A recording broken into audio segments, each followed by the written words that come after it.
Our world, warm, comfortable, familiar. But when we look up, we wonder, do we occupy a special place in the cosmos? Or are we merely a celestial footnote? Is the universe welcoming or hostile? We could stand here forever wondering. Or we could leave home on the ultimate adventure.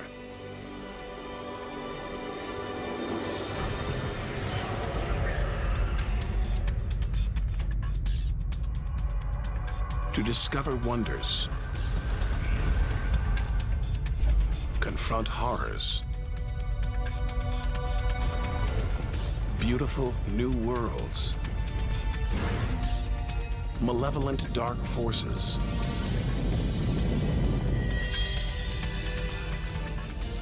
the beginning of time, the moment of creation. Would we have the courage to see it through? Or would we run for home? There's only one way to find out.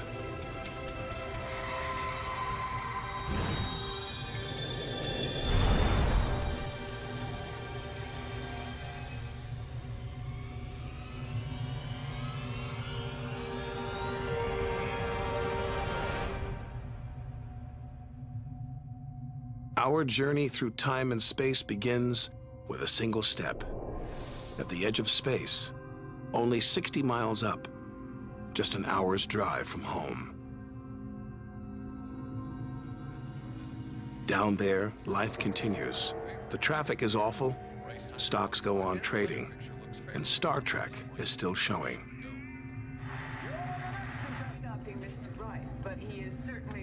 The Blue Jays will be without starter Jim Clancy for a couple of weeks. This morning. When we return home, if we return home, will it be the same? Will we be the same?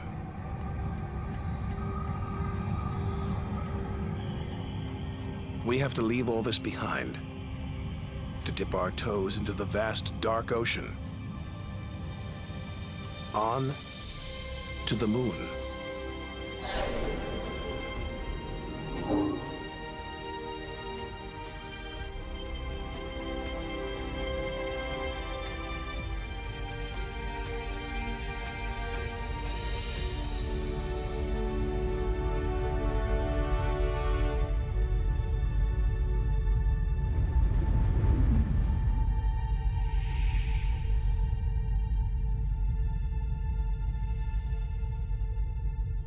Dozens of astronauts have come this way before us. 12 walked on the moon itself. Just 250,000 miles from home. 3 days by spacecraft.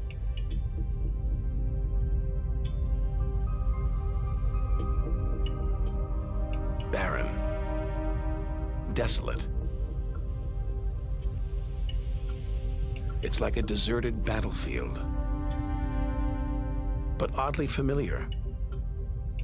So close, we've barely left home.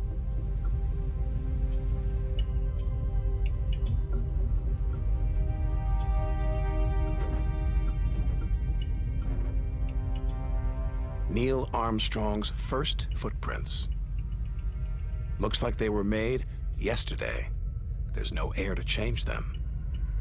They could survive for millions of years.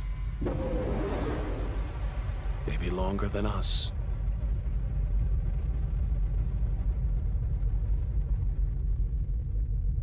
Our time is limited. We need to take our own giant leap. 1 million miles, 5 million, 20 million miles. We're far beyond where any human has ever ventured. Out of the darkness, a friendly face. The goddess of love, Venus. The morning star, the evening star. She can welcome the new day in the east, say goodnight in the west.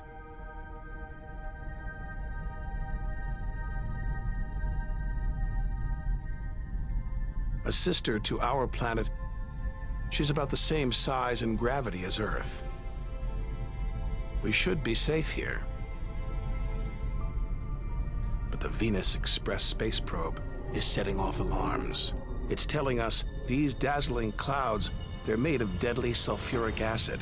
The atmosphere is choking with carbon dioxide.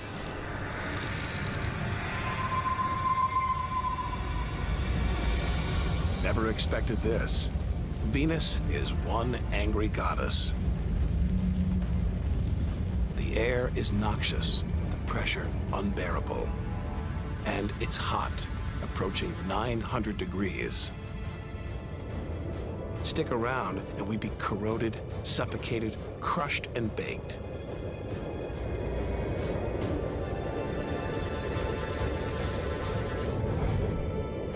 Nothing can survive here. Not even this Soviet robotic probe. Its heavy armor's been trashed by the extreme atmosphere.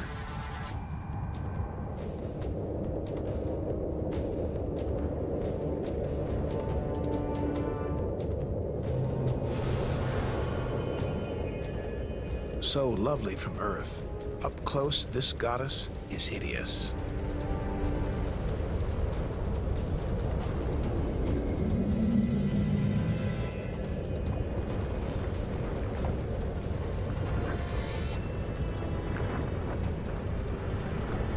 She's the sister from hell, pockmarked by thousands of volcanoes. All that carbon dioxide is trapping the sun's heat. Venus is burning up. It's global warming gone wild. Before it took hold, maybe Venus was beautiful, calm, more like her sister planet Earth. So this could be Earth's future. Where are the twinkling stars? The beautiful spheres gliding through space? Maybe we shouldn't be out here. Maybe we should turn back. But there's something about the sun, something hypnotic, like the Medusa, too terrible to look at, too powerful to resist. Luring us onwards, on, like a moth to a flame. Wait, there's something else, obscured by the sun. It must be Mercury. Get too close to the sun, this is what happens. Temperatures swing wildly here. At night, it's minus 275 degrees. Come midday, it's 800 plus. Burnt, then frozen.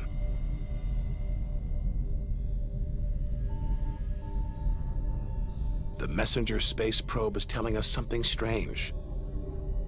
For its size, Mercury has a powerful gravitational pull. It's a huge ball of iron, covered with a thin veneer of rock, the core of what was once a much larger planet. So where's the rest of it? Maybe a stray planet slammed into Mercury, blasting away its outer layers in a deadly game of cosmic pinball. Whole worlds, on the loose, careening wildly across the cosmos, destroying anything in their path. And we're in the middle of it. Vulnerable, exposed, small. Everything is telling us to turn back. But who could defy this? The sun, in all its mesmerizing splendor. Our light, our lives. Everything we do is controlled by the sun, depends on it. It's the Greek god Helios driving his chariot across the sky. The Egyptian god Ra, reborn every day. The summer solstice sun rising at Stonehenge. For millions of years, this was as close as it got to staring into the face of God.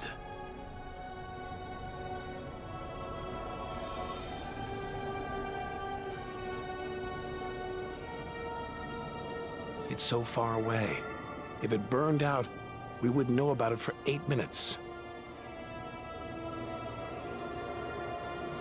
It's so big, you could fit 1 million Earths inside it.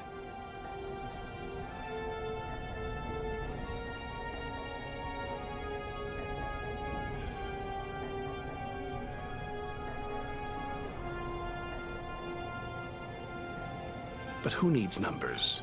We've got the real thing. We see it every day, a familiar face in our sky. Now, up close, it's unrecognizable. A turbulent sea of incandescent gas. The thermometer pushes 10,000 degrees.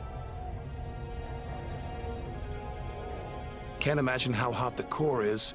Could be tens of millions of degrees.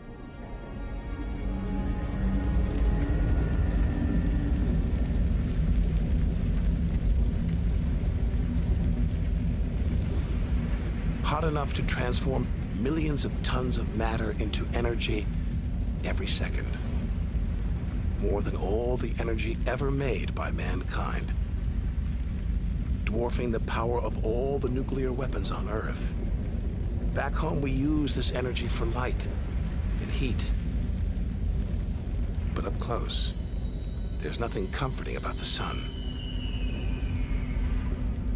Its electrical and magnetic forces erupt in giant molten gas loops. Some are larger than a dozen Earths, more powerful than 10 million volcanoes.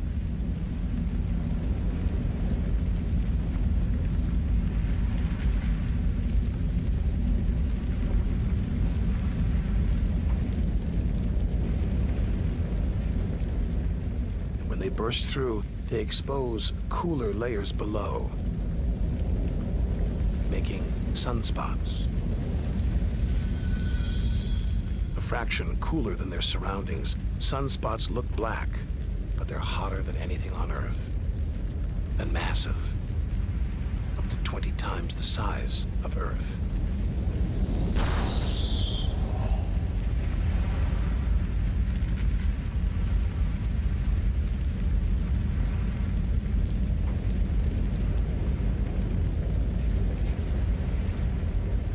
But one day, all this will stop.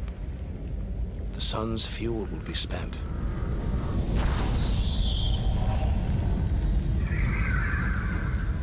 And when it dies, the Earth will follow.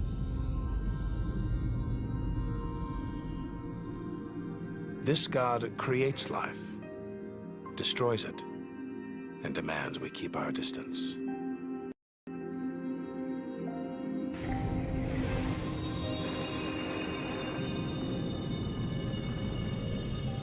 This comet strayed too close. The sun's heat is boiling it away, creating a tail that stretches for millions of miles.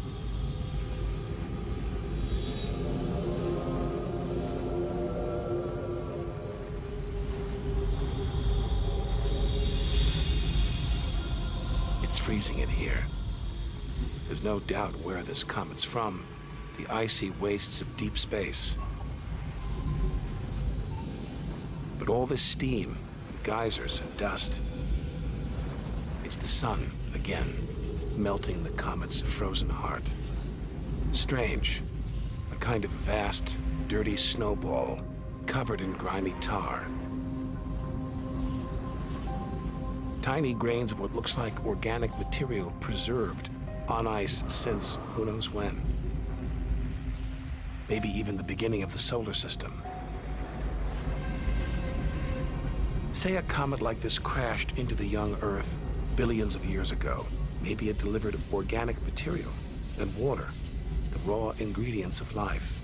It may even have sown the seeds of life on Earth that evolved into you and me.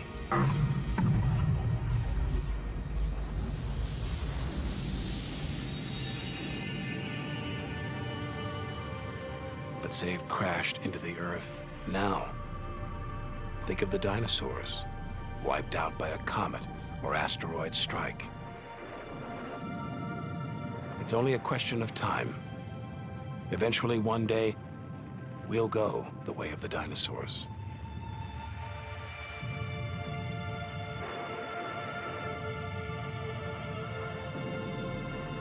If life on Earth was wiped out, we'd be stuck out here, homeless, adrift in a hostile universe. We need to find another home. Among the millions, billions of planets, there must be one that's not too hot, not too cold, with air, sunlight, water, where, like Goldilocks, we could comfortably live.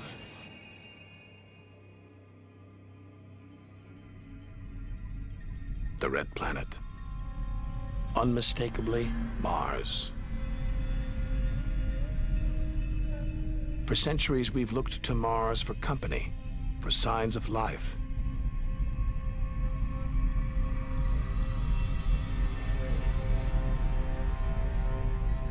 Could there be extraterrestrial life here? Are we ready to rewrite the history books, to tear up the science books, to turn our world upside down? What happens next could change everything.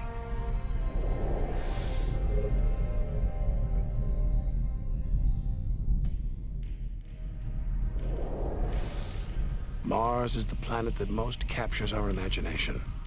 Think of B-movies, sci-fi comics. What follows? Martians. It's all just fiction, right? But what if there really is something here? Hard to imagine, though. Up close, this is a dead planet. The activity that makes the Earth livable shut down millions of years ago here. Red and dead. Mars is a giant fossil.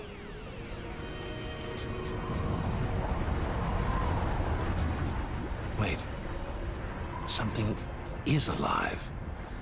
A dust devil, a big one, bigger than the biggest twisters back home. There's wind here, and where there's wind, there's air. Could that air sustain extraterrestrial life?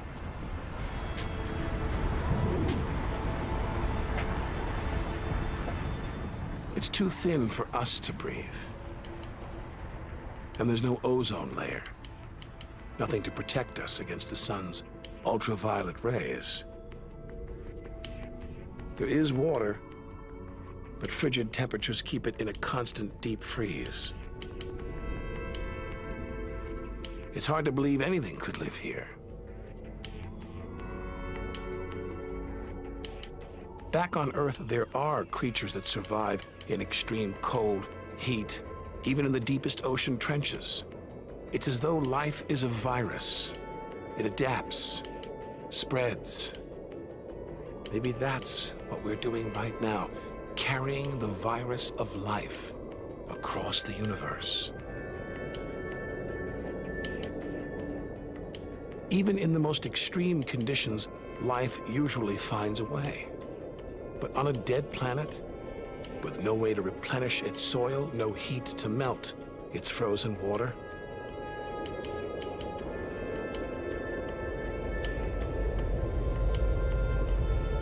all this dust, it's hard to see where we're going.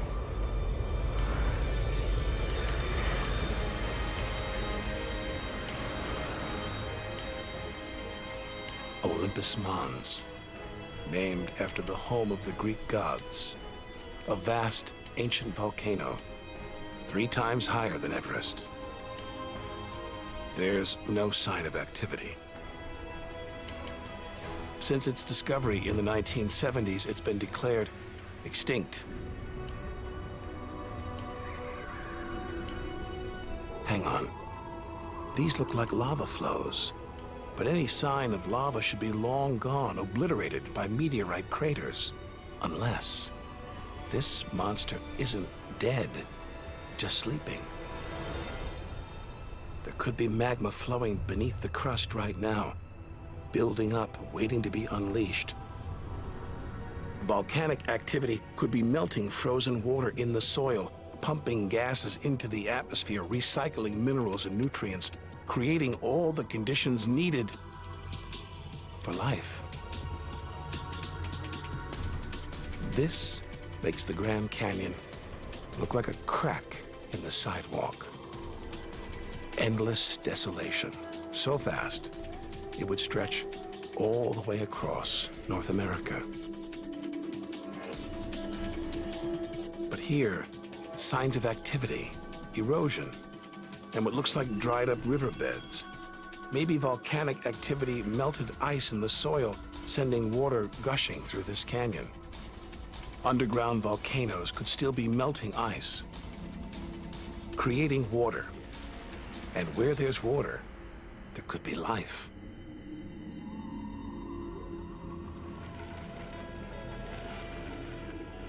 The hunt for life is spearheaded by this humble fellow, the NASA rover Opportunity. It's finding evidence that these barren plains were once ancient lakes or oceans that could have harbored life.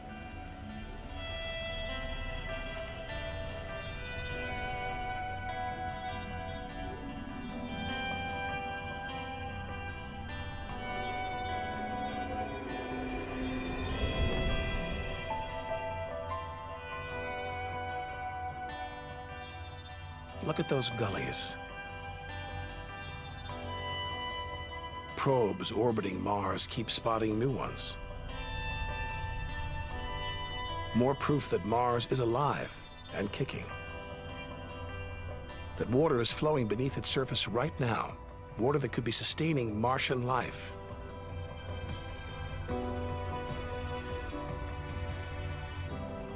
Now all we have to do is find it.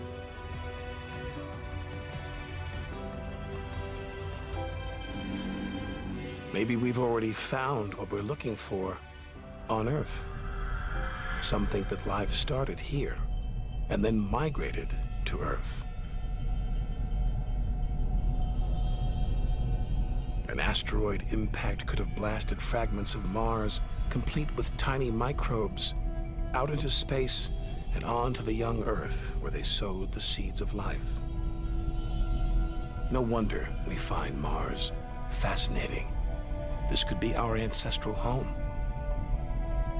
It could be we are all Martians.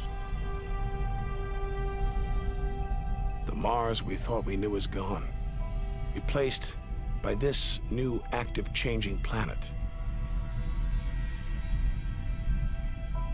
And if we don't know Mars, our next door neighbor, how can we imagine what surprises lie ahead?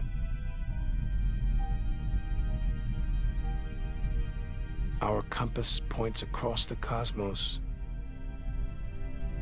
back in time 14 billion years, to the moment of creation.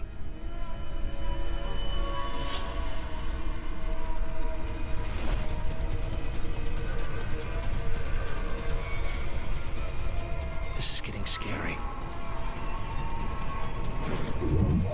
It's like being inside a giant video game.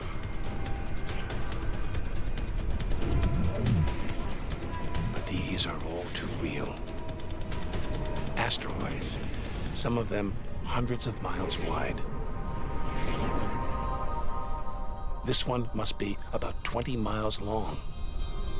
And there, perched on it, a space probe. Can't have been easy parking on an asteroid traveling at 50,000 miles an hour.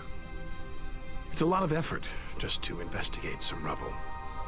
Rubble that regularly collides, breaks up, and rains down on Earth as meteorites. Our ancestors saw shooting stars as magical omens, and they were right. Rubble like this came together to make the planets, including our own. Pretty magical. By dating the meteorites found on Earth, we can tell the planets were born 4.6 billion years ago. These are the birth certificates of our solar system.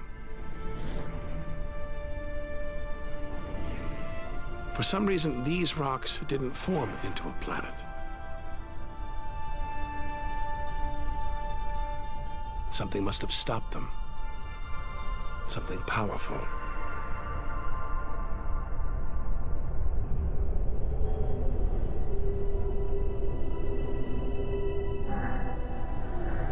Jupiter.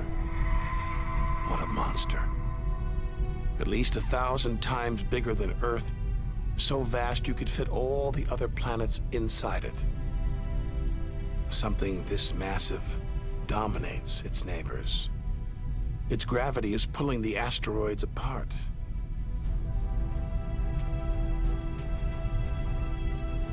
And it's breathtaking.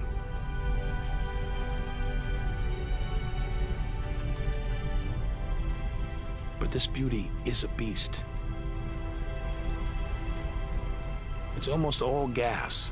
Land here and we'd sink straight through its layers into oblivion.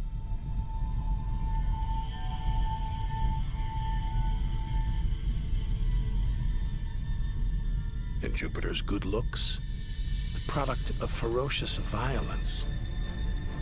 It's spinning at an incredible rate, whipping up winds to hundreds of miles an hour, contorting the clouds into stripes, eddies, whirlpools. And this, the legendary Great Red Spot. The biggest, most violent storm in the solar system. At least 3 times the size of Earth, it's been raging for over 300 years. All these churning clouds must have sparked an electrical storm. Just one bolt is 10,000 times more intense than any at home.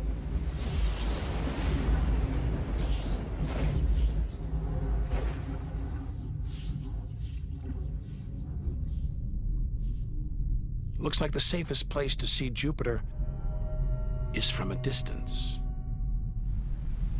Up there at the poles, those dancing lights, they're like the auroras back home. But the Geiger counter is going wild. Even these are deadly, generated by lethal radiation.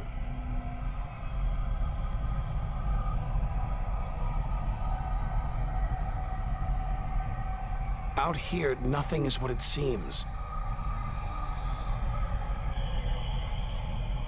The universe is full of terrors, traps,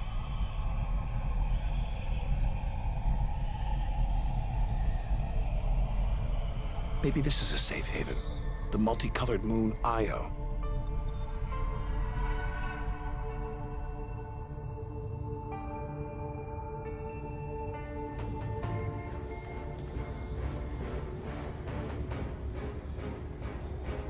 Wrong.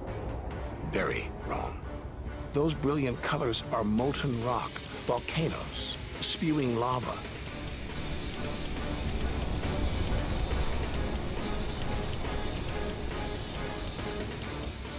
Our journey across the universe is turning into a struggle for survival. We've got to hope that if we outlast the dangers, we'll be rewarded by wonders beyond imagination.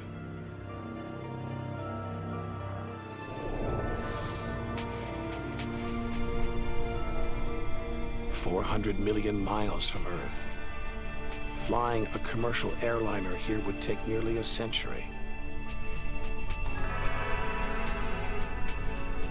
What a weird-looking place. And yet, strangely familiar. A bit like the Arctic, with all that ice, all those ridges and cracks.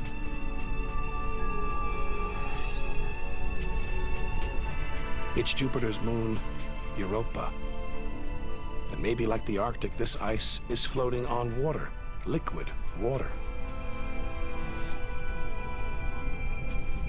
But we're 500 million miles from the sun. Surely Europa is frozen solid.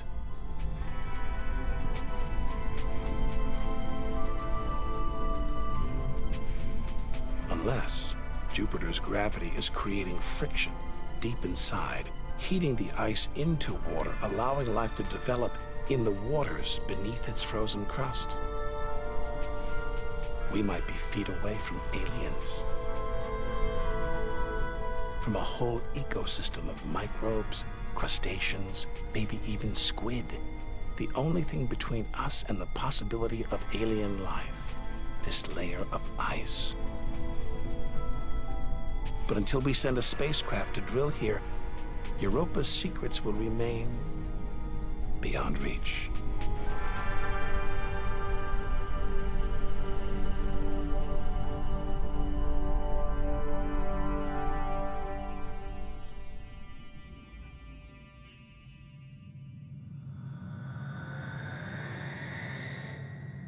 It's captivated our imaginations, haunted our dreams.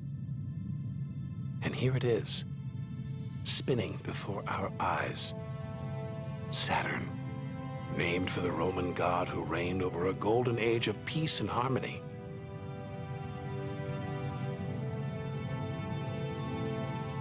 This planet's a giant ball of gas, so light it would float on water.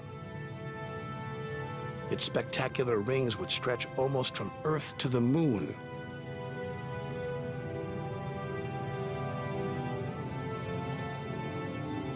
There's the Cassini orbiter. It's picking up ghostly radio emissions, probably generated by auroras around Saturn's poles. This is the real music of the spheres. Cassini's telling us where these rings came from. They're the remnants of a moon shattered by Saturn's gravitational pull. Incomparable beauty from total destruction.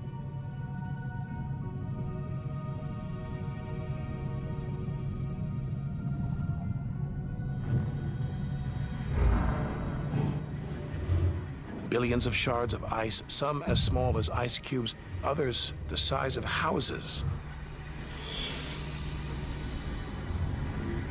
They collide, break apart, reassemble. It's like a snapshot of our early solar system. As dust and gas orbited the newly born sun, and gravity worked its magic, pulling the lumps together until from space trash like this, our home emerged.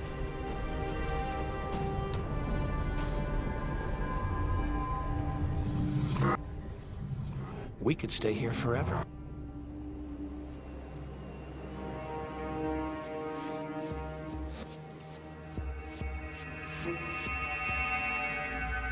But there's so much further to go, so much more to see.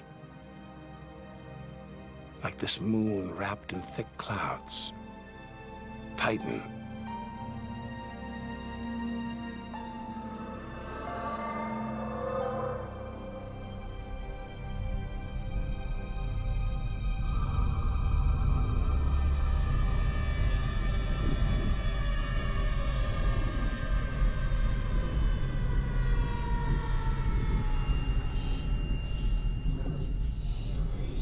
There's an atmosphere down here. There's wind, rain, even seasons. Rivers, lakes, and oceans. It looks so familiar, so similar to Earth.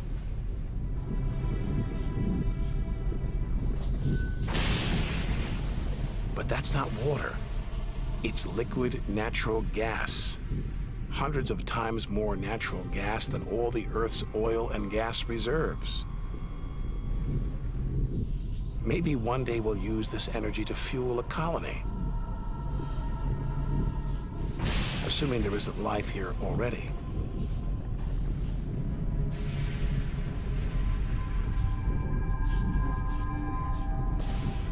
The Huygens space probe is here to find out. It's telling us there's organic material in the soil, but it's so cold, minus 300 degrees. There's no way life could develop. Unless Titan warms up. The sun is supposed to get hotter. When it does, maybe life will spring up here, just like it did on Earth. And as the Earth gets too hot for us, maybe we'll move to Titan. One day we might call this distant land home.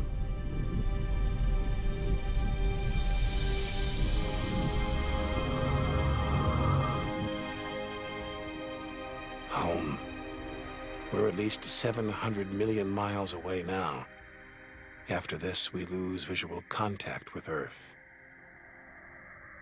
We're standing on a cliff, looking out over a great chasm that stretches to the beginning of time. Do we have the courage to jump? We're in the solar system's outer reaches. Unseen from Earth, unknown for most of history. It's like diving into the depths of the ocean.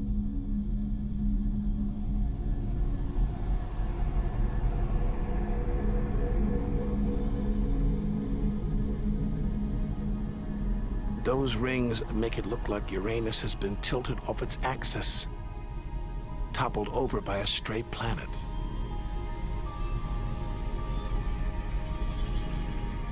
It's eerie out here. Already beginning to feel small, lonely. Maybe this is how we'll feel at the edge of the universe.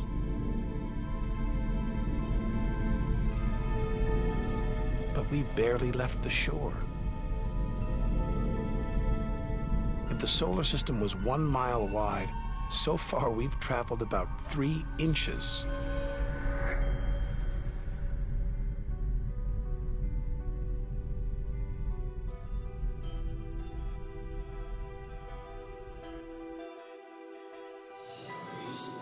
Out of the deep, another strange beast, the god of the sea, Neptune. This world is covered in methane gas, and a storm as big as Earth, whipped up by savage 1,000-mile-an-hour winds. Back home, it's the sun that drives the wind. But Neptune's far away. Something else must be creating these ferocious winds. But what? We know very little about our own solar system.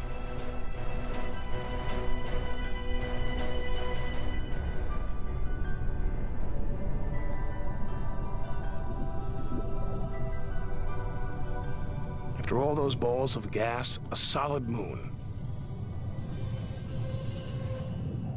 Triton. Solid, but not stable. Just look at those geysers, cosmic smokestacks, pumping out strange soot. And this moon is revolving around Neptune in the opposite direction of the planet's spin. A cosmic battle of wills that this angry moon is destined to lose. Neptune's massive gravity is pulling on Triton, slowing it down, reeling it in. One day, it will be ripped apart by Neptune. And that's it. No more moons, no more planets in our solar system. It's getting colder. We're getting further from the sun, slipping from the grip of its gravitational tentacles. But this isn't a void. It's teeming with frozen rocks, like Pluto. Until recently, we thought Pluto was alone. Beyond it, nothing. We were wrong. More frozen worlds. Discoveries so new nobody can agree what to call them. Plutinos, ice dwarfs, cubewanos. Our solar system is far more chaotic and strange than we had imagined. Now we're 8 billion miles from home. The most distant thing ever seen that orbits the sun. Another small, icy world, Sedna, discovered in 2003. Its orbit takes 10,000 years to complete.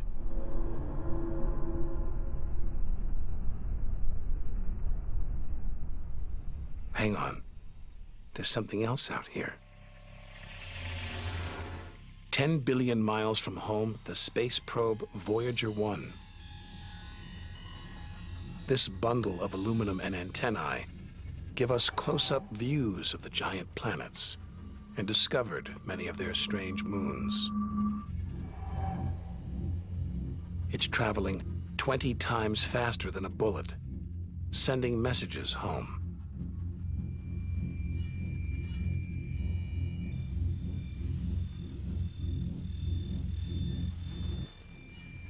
That gold plaque, it's a kind of intergalactic message in a bottle. A greeting recorded in different languages. Hello from the children of planet Earth. Hola, saludos a todos. And a map showing how to find our home solar system. The great physicist Stephen Hawking thinks it was a mistake to roll out the welcome mat. After all, if you're in the jungle, is it wise to call out?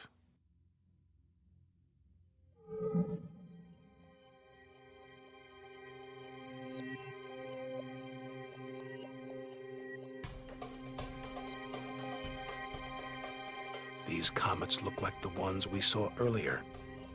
There's a theory that the raw materials for life began out here on a rock like this until something dislodged it, sending it hurtling towards the Earth. And seeing all this ice, maybe comets carried water to Earth too. The water in the oceans, in your body. All from this distant celestial ice machine.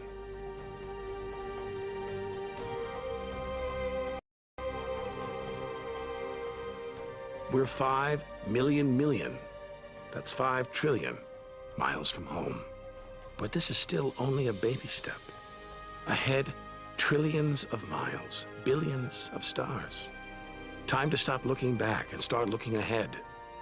To step out into the big wide universe.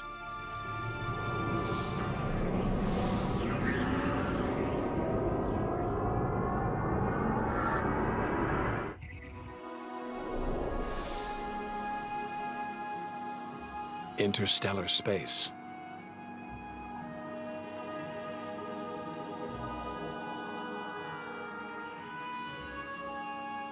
Billions of stars like our own sun, many with planets, many of those with moons.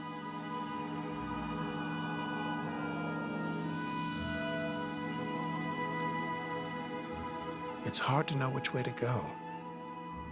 There are infinite possibilities. We're going to need a serious burst of acceleration.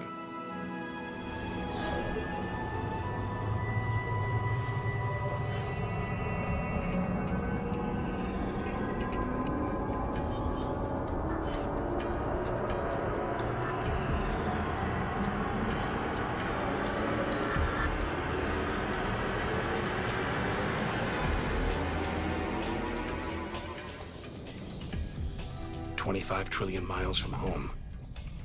A 150,000-year ride in the space shuttle. And we've only just reached the first solar system beyond our own. Alpha Centauri. Not one, but 3 stars, spinning around each other, locked in a celestial standoff. Each star's gravity attracting the other, their blazing orbital speed keeping them apart.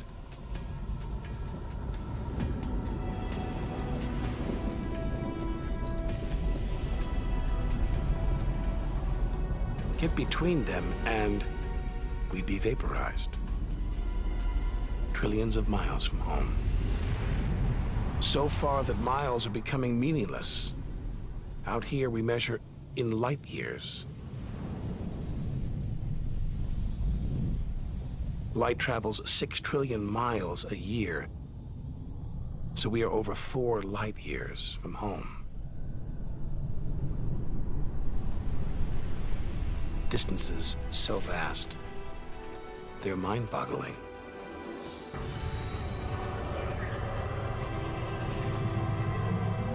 Who knows what strange forces lie ahead, what we'll discover when, if, we reach the edge of the universe.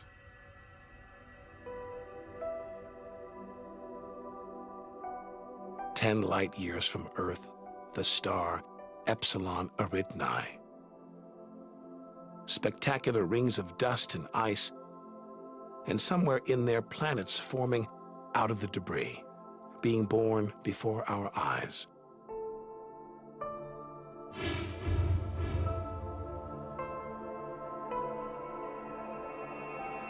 Asteroids and comets everywhere.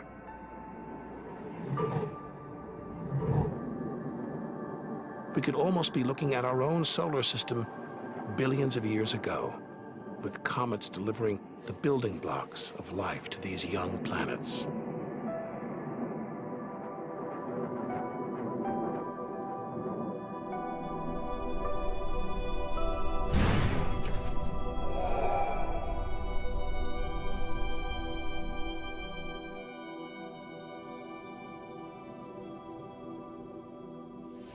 At the center of all the action, a star smaller than our sun, still in its infancy.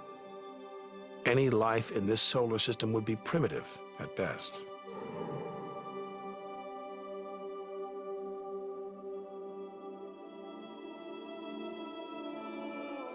There must be more mature solar systems out here, but finding them is like looking for a needle in a cosmic haystack.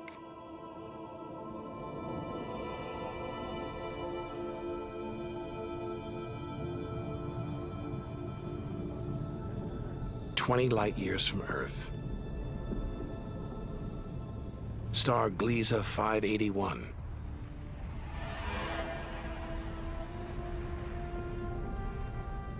It's about the same age as our sun.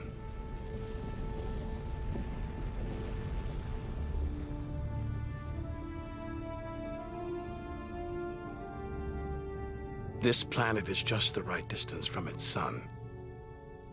Any closer and water would boil away, any further, and it would freeze. Ideal conditions for life to emerge.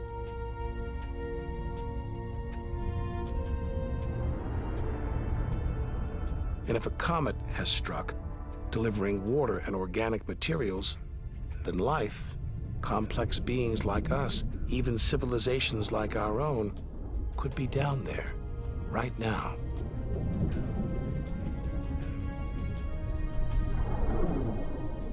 They could be tuning into our TV signals, watching shows from 20 years ago. And here's your host, Joe.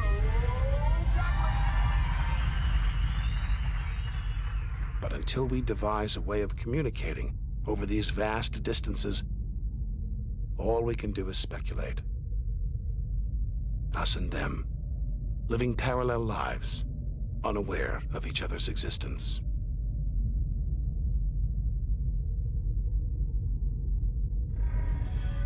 Unless life has come and gone.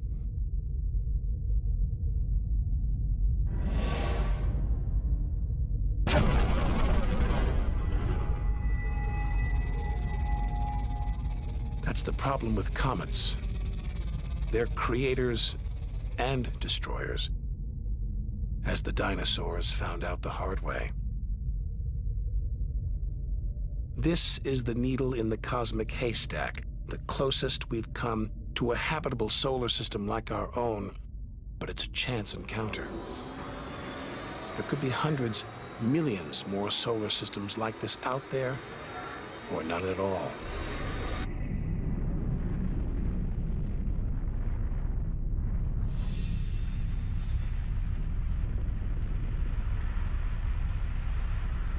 Some of the atmosphere on this planet, Bellerophon, is being boiled away by its nearby star.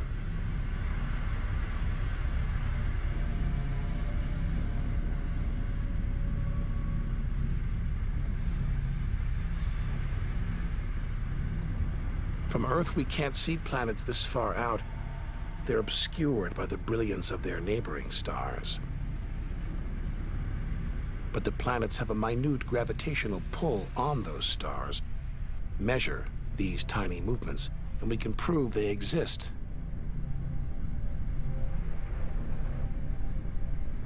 That's how we tracked down Bellerophon in the 1990s. And hundreds of other distant planets.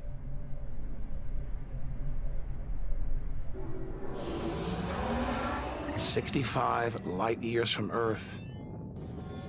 Turn on your TV here and you'd pick up Hitler's Berlin Olympics.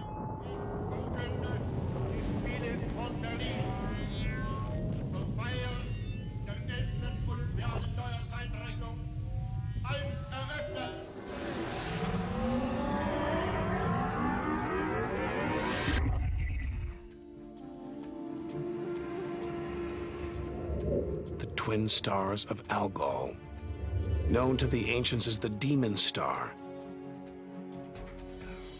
From Earth, it appears to blink as one star passes across the other. Up close, it's even stranger. One star is being sucked towards the other.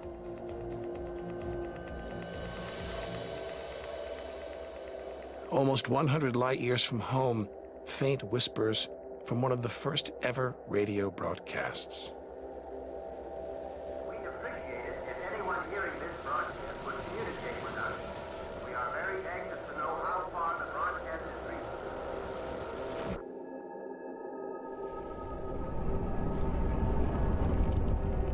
From here on out, it's as if the Earth never existed.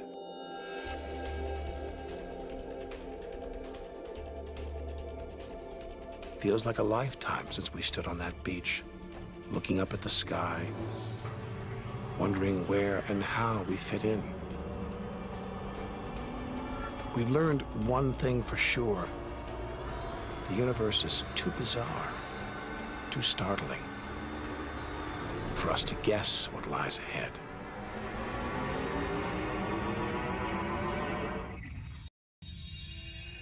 Deep inside our galaxy, the Milky Way. Pinpricks of light that have inspired 1,001 tales. The Seven Sisters, the daughters of the ancient Greek god Atlas, transformed into stars to comfort their father as he held the heavens on his shoulders.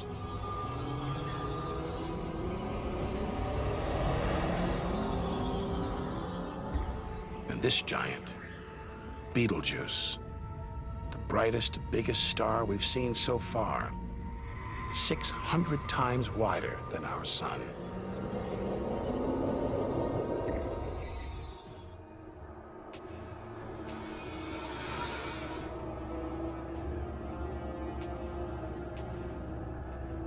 But this, it's not a star, not a planet. Not like anything we've seen.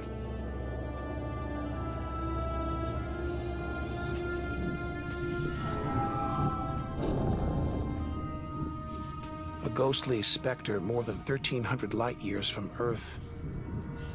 Orion's dark cloud. Dust and gas shrouding us.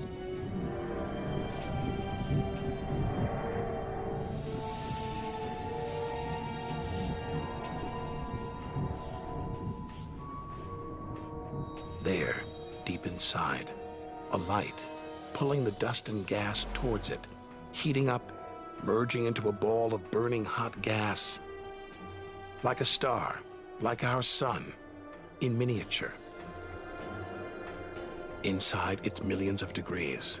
So hot it's beginning to trigger nuclear reactions, the kind that keep our sun shining, making energy, radiation, light. A star is being born.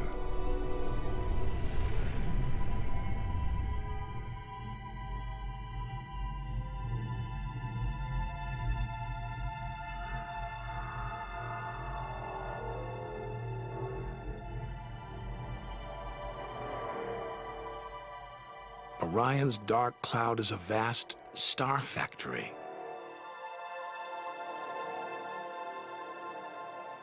We're witnessing the birth of the future universe.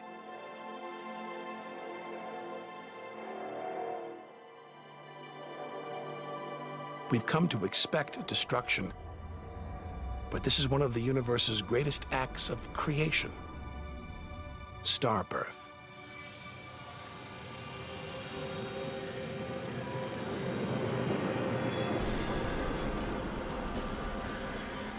This doesn't look right.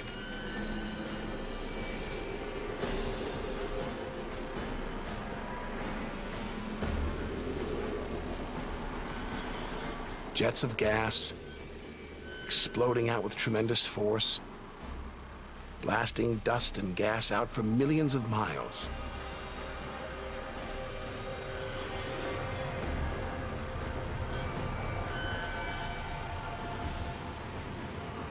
It's unbelievably violent and creative.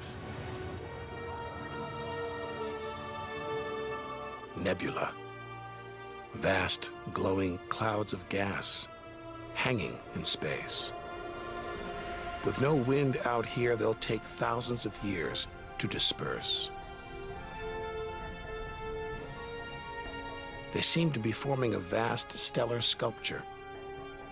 Nature is more than a scientist, an engineer. It's an artist on the grandest of scales.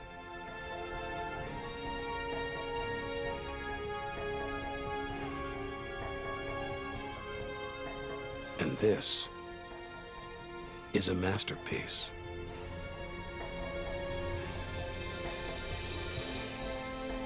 Stars are born, grow up, and then what?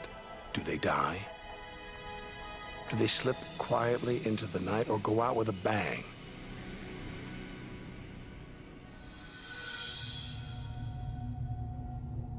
Somewhere between here and the edge of the universe lies the answer.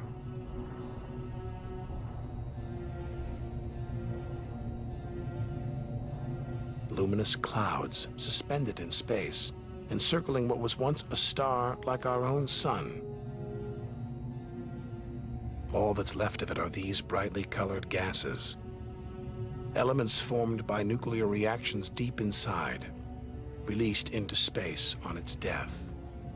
Green and violet, hydrogen and helium, the raw materials of the universe. Red and blue, nitrogen and oxygen, the building blocks of life on Earth. For us to live, stars like this had to die. Every atom in our body was produced by nuclear fusion. In stars that died long before the Earth was even born. We are all the stuff of stars. Our family tree begins here.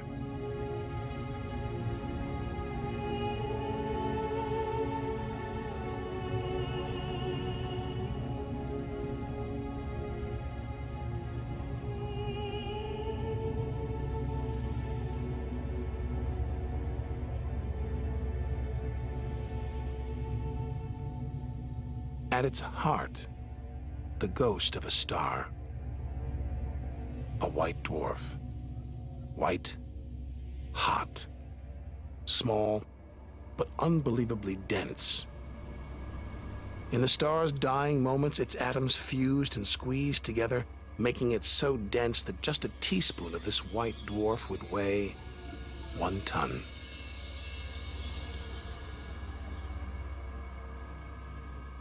It's a chilling premonition of our sun's fate. 6 billion years from now, it'll become a white dwarf. Its death will herald the end of life on Earth. Makes you wonder how many other worlds have come and gone. Celestial stories left untold. Lost forever. But the greatest story of them all is still to be told.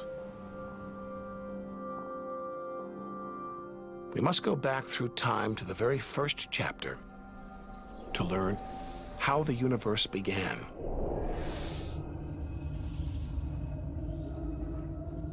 The scattered remains of a dead star, the Crab Nebula. 6,000 light years from home, deep inside a stellar graveyard. We've learned so much, seen things we'd never have believed possible. Now sights like this, wonders once beyond imagination, we take in our stride. We're ready to face whatever lies ahead, determined to reach the edge of the universe. This is the calm after the storm. After a massive explosion, a supernova that turned a star into dust and gas.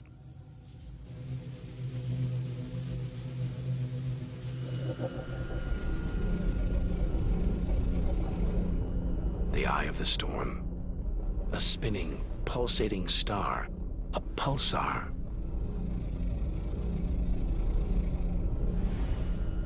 Gravity has squeezed the giant star's core down to this. It's just 12 miles across, unimaginably dense. One pinhead of this would weigh hundreds, maybe millions of tons. And as it shrank, like a figure skater spinning on the spot, arms outstretched, then pulling them in, it began to spin faster. 2 beams of light, energy, radiation, spinning 30 times a second, powering the huge cloud of dust and gas. There's so much radiation here, more even than on the sun.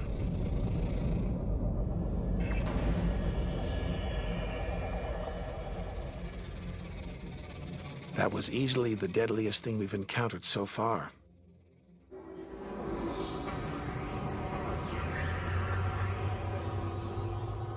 Once it would have terrified us. But now we realize that without the dangers, there'd be no wonders. Without the nightmares, there'd be no dreams.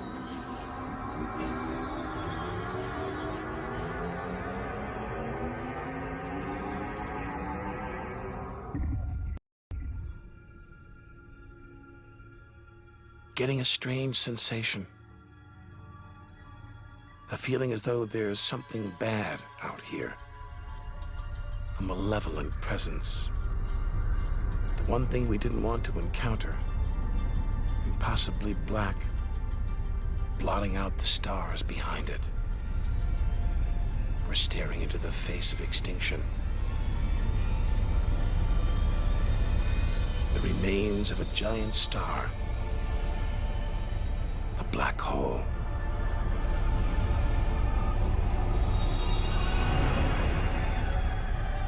Far denser than a pulsar. And impossible to resist.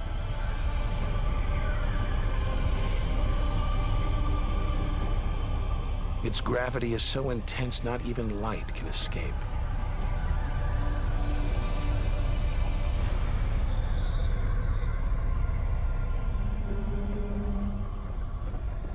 This asteroid, it's a lump of solid rock, but it's actually stretching, being dragged towards the gaping hole.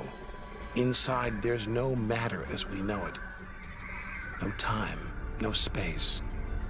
All the rules of physics collapse.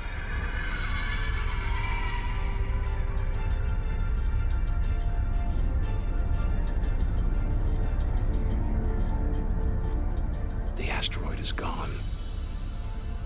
Nobody really knows where. This is the edge of human understanding. There could be millions of black holes creeping around our galaxy, more perhaps than all the stars in the sky.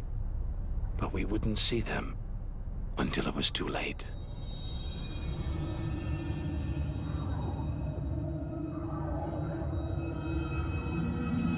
Like this star, spiraling, disappearing down an invisible sinkhole. Who's to say we don't live inside a vast black hole?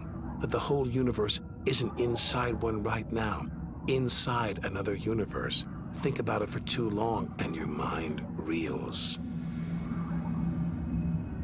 Sometimes it feels like the more we see, the less we know.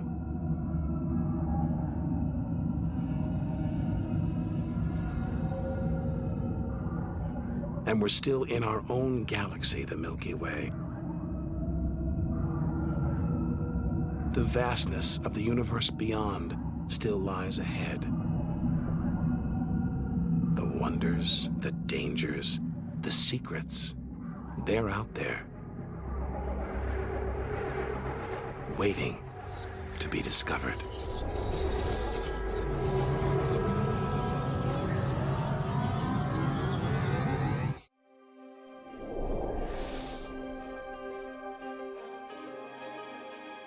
"7,000 light years from home." It's as though we're in a forest thick with trees, each so beautiful, so fascinating, it's impossible to look beyond, to see the bigger picture. We have to find a way through to reach the clearing at the galaxy's edge.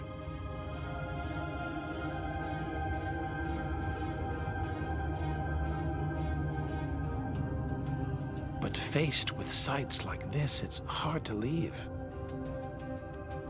A colossal, glowing cloud, topped by these great towers of dust, the pillars of creation, like a gateway into the unknown. A star factory packed with embryonic star systems, each larger than our solar system.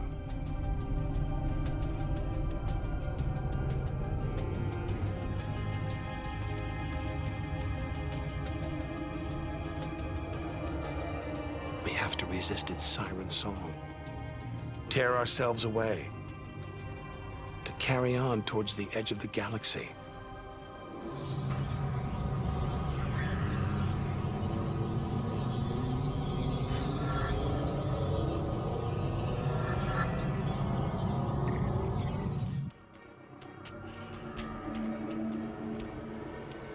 Dazzled by the Milky Way's beauty, we've been blinded to its terrors and strayed into a cosmic minefield.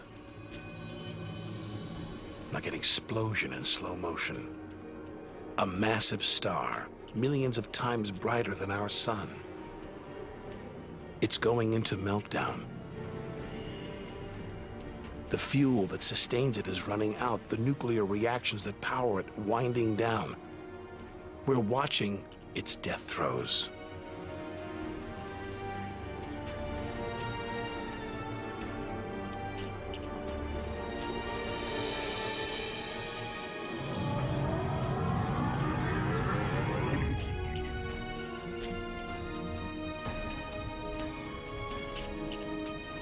An even bigger, dangerously unstable star. But this one's about to explode. And when a star this big dies, it's 100 times more violent than a supernova. We've stumbled into the most violent star death of all, a hypernova.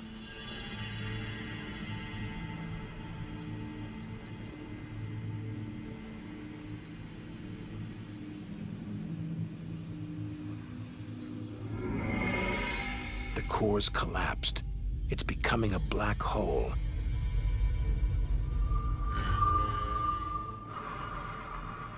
And that's the shock wave surging through the star, ripping its outer layers into space.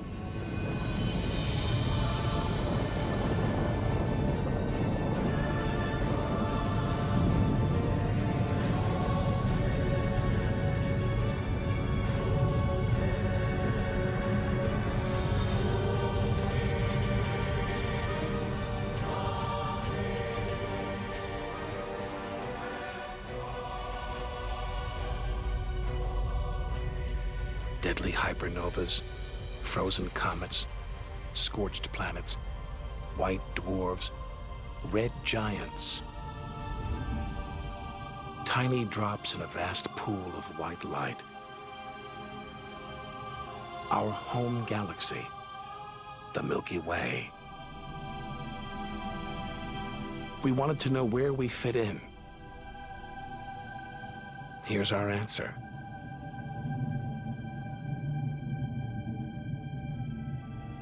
civilizations past and present, everyone that's ever lived. The smallest bug, the highest mountain, all of it invisible, not even a tiny speck.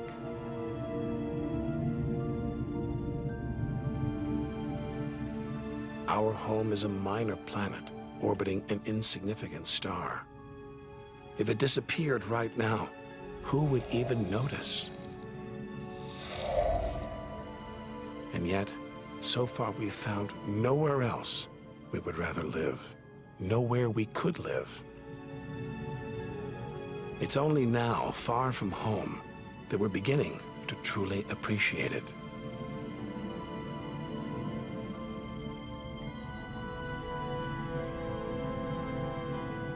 Look at all these stars. Hundreds of thousands of them. Surely one of them, more than one, must be capable of supporting life.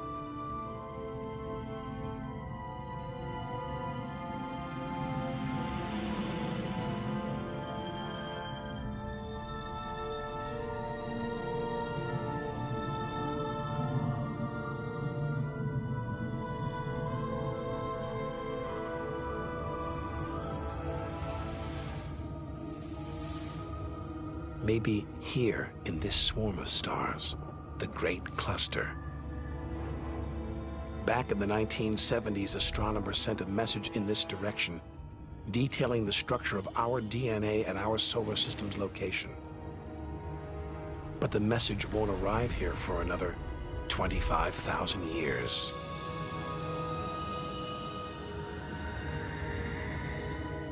We haven't found alien life yet. But neither have we found any reason to believe it isn't out there, somewhere. There's an equation devised to estimate the number of other advanced civilizations. The result is startling. There could be millions of civilizations just in our own galaxy.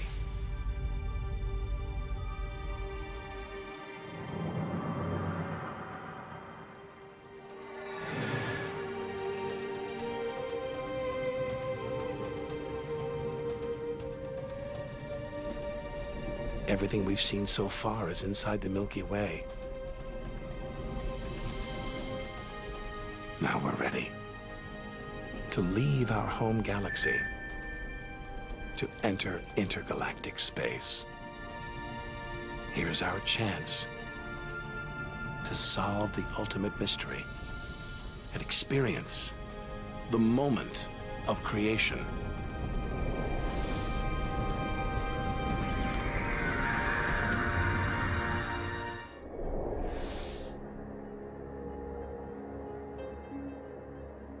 Beyond the Milky Way, through the vast expanse between galaxies, against all the odds, we've made it to intergalactic space.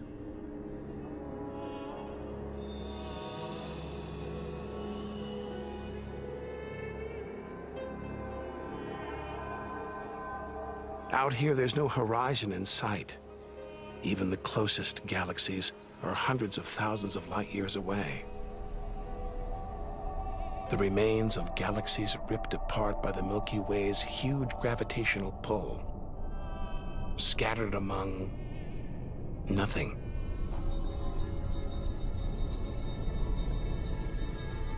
This is as close as the universe gets to a perfect vacuum. But even this isn't totally empty. There are thin wisps of gas, fine traces of dust, and something else. Dark matter. So mysterious we can't see it, feel it, taste it, touch it, or even measure it.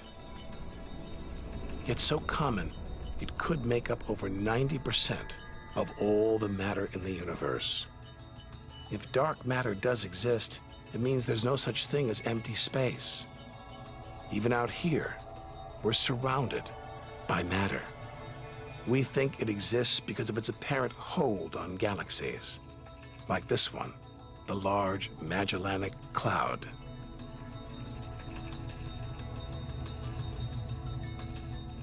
A 6 billion year journey in today's fastest spacecraft.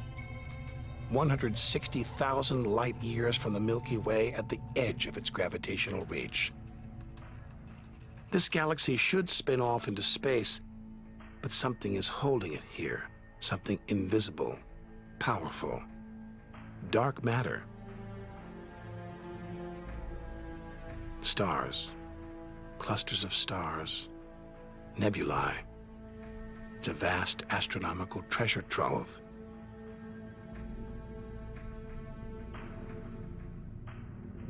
Look at this. It's like a string of gleaming pearls. It's a fireball, expanding out from what must have been a massive explosion, a supernova. So bright that when light from the explosion reached Earth 20 years ago, it was visible to the naked eye. And so violent, it triggered a string of nuclear reactions, forcing atoms together, creating new elements: gold, silver, platinum, blasting them out into space.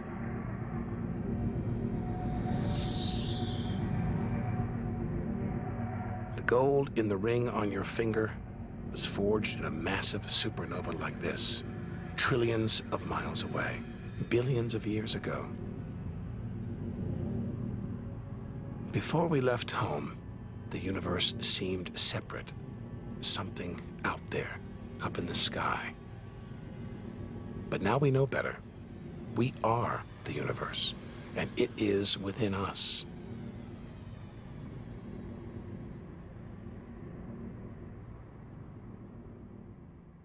It's comforting to remember as we venture through this abyss. Further and further. Faster and faster.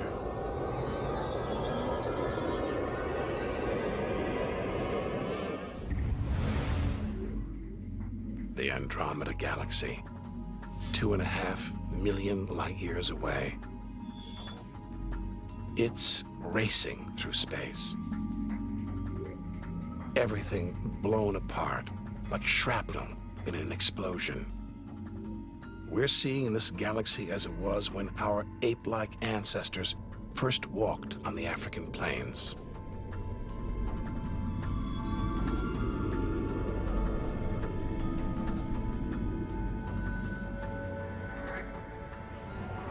Further through space, and further back in time. Hold on. This doesn't look right. A whole galaxy exploding? The only thing large enough to cause an explosion on this scale is another galaxy. It looks like the end of the world. But this galaxy won't die. It'll be reborn. A new shape. Perhaps even new stars, as dust and gas collide, creating friction, shock waves, triggering the birth of stars.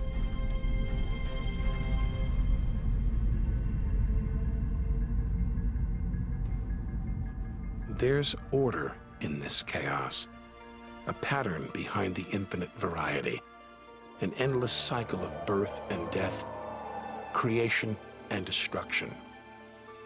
It's a pattern woven through the vast fabric of space that binds each of these galaxies. There are billions of galaxies, each with billions, even trillions of stars. Maybe more stars than there are grains of sand on all the beaches on Earth.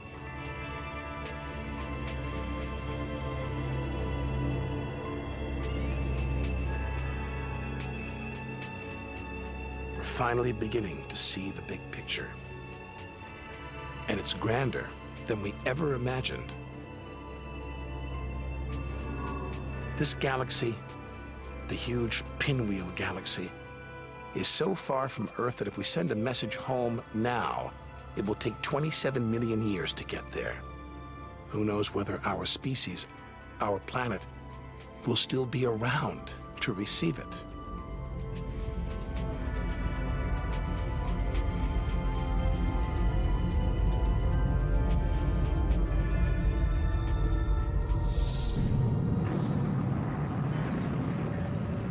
travel on, back through time. Past the point where the dinosaurs were wiped out. Past the moment where the first creatures crawled onto land.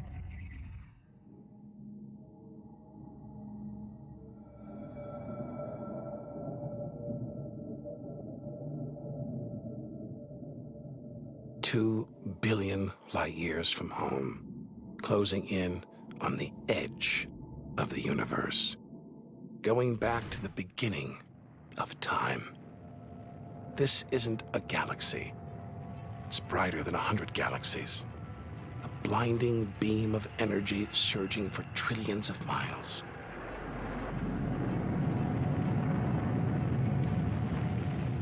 Something this big, this bright, must be incredibly powerful. Experience tells us, out here, power equals danger. It looks like a quasar, the deadliest thing in the universe. Our journey could be over.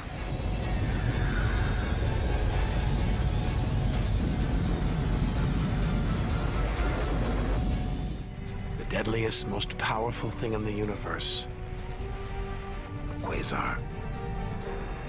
A swirling cauldron of superheated gas.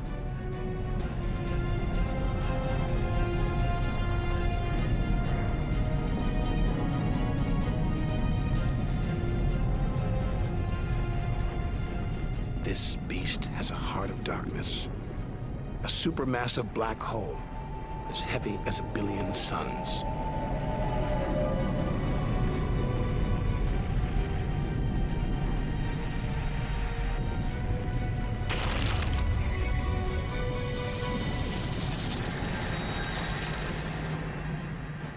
It's ripping apart whole stars, devouring them, until they're nothing, lost forever from the visible universe.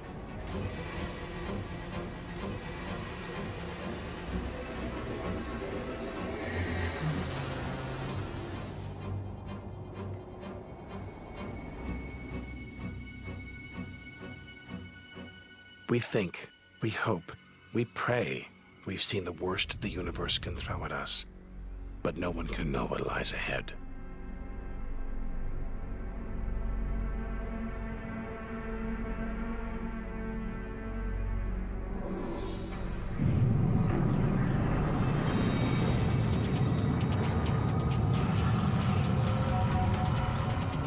We'll need to go further, go faster.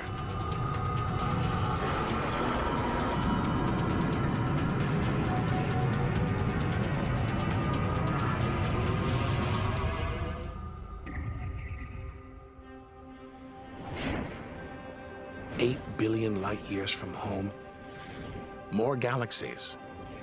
But these look different, ragged, small, close together.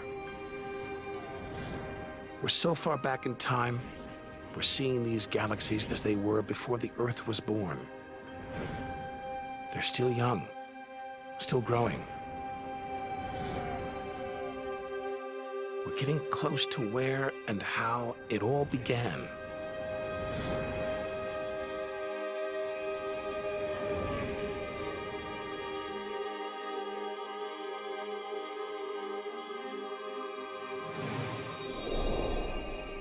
Look at the galaxies now.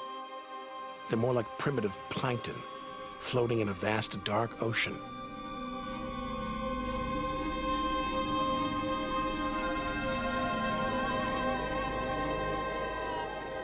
Clouds of dust and gas, dancing, twirling, merging to make embryonic galaxies.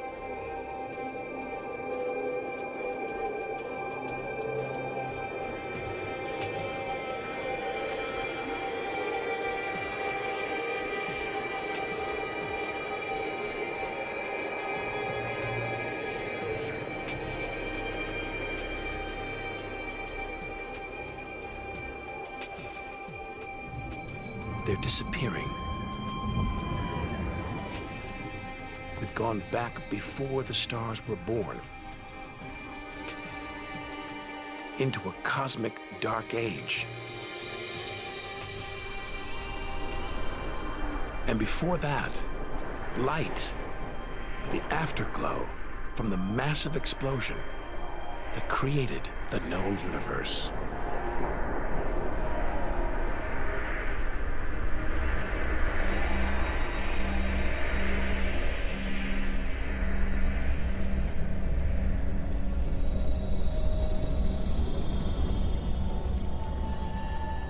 This is it. We've made it. The edge of the universe. 80 billion trillion miles from home. 13.5 billion years ago.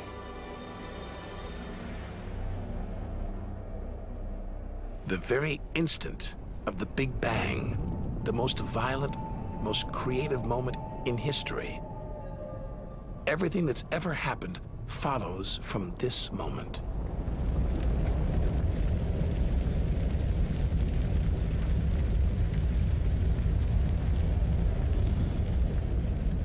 Every religion, every culture has pondered it. But we still don't know what sparked this act of creation, or why. This is where our journey ends, and the universe begins.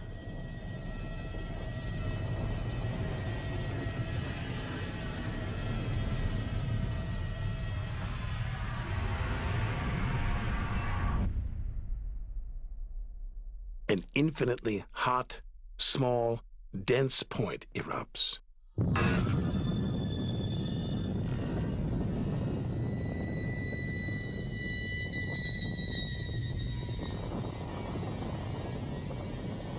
Creating space, time, matter, our universe itself. First, it's the size of a subatomic particle. The tiniest fraction of a second later, it's big enough to hold in the palm of your hand. Moments later, it's the size of the Earth.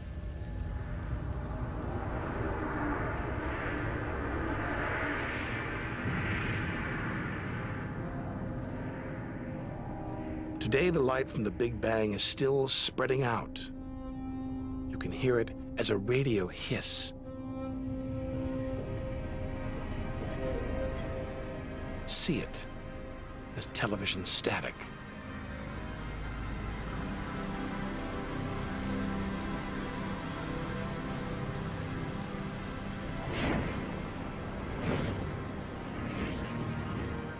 All the wonders we've seen on our journey are sparks flying out from the Big Bang. Galaxies, stars, planets, all cosmic debris. We go forward through time, riding the blast wave.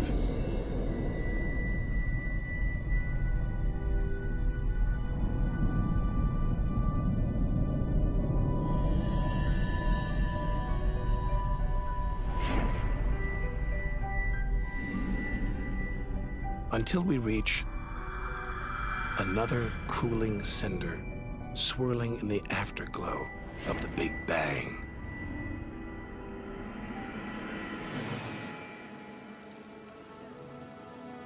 We're back where we started, home. Only now can we really know it. Smaller, more fragile than we ever imagined. Destined to die, swallowed by a dying sun. But we shouldn't despair. We should rejoice. We've managed to experience the wonders of the universe. We should celebrate our achievements and enjoy our moment in the sun.